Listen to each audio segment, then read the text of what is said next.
وهذه همسة أهمسها في أذنيك أنت أيتها الغالية. هل تأملت في أوصاف الحور العين وما ذكر من حسنهن وجمالهن؟ أقول فأنت أفضل من ذلك في الجنة، أنت أفضل من ذلك في الجنة. فضلت على الحور العين بالصلاة والقيام، فكل صفة للحوراء أنت أولى بها، فاعملي مع العاملين. قال عطاء السلمي لمالك بن دينار: يا أبا يحيى شوقنا. قال: يا عطاء، إن في الجنة حوراء يتباهى أهل الجنة بحسنها، لولا أن الله تعالى كتب على أهل الجنة ألا يموتوا لماتوا من حسنها وجمالها. فلم يزل عطاء كمدا حزينا من قول مالك.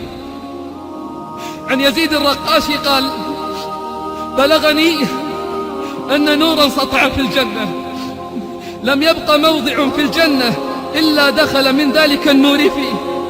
فقيل: ما هذا؟ قيل: حوراء. قيل: حوراء ضحكت في وجه زوجها. قال صالح المدني: فشهق رجل من ناحية المسجد فلم يزل يشهق حتى مات في مكانه.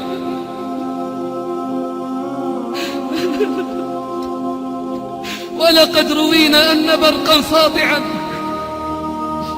يبدو فيسأل عنه من بجناني، فيقال: هذا ضوء ثغر ضاحك في الجنة العليا كما تريان. فما ظنك بامرأة إذا ضحكت في وجه زوجها أضاءت الجنة من ضحكها، وإذا انتقلت من قصر إلى قصر قلت هذه الشمس متنقلة في بروج فلكها، وإذا حاضرت زوجها فيا حسن تلك المحاضرة، وإن خاصرته فيا لذة تلك المعانقة والمخاصرة.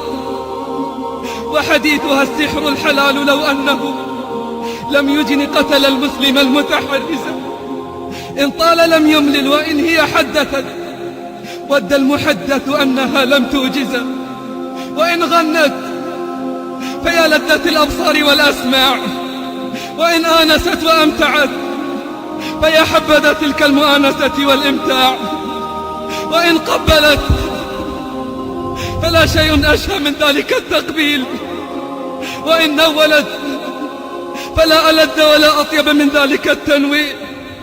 هذا وإن سألت عن يوم المزيد وزيارة العزيز الحميد ورؤية وجهه المنزه عن التمثيل والتشبيه، كما ترى الشمس في الظهيرة والقمر ليلة البدر،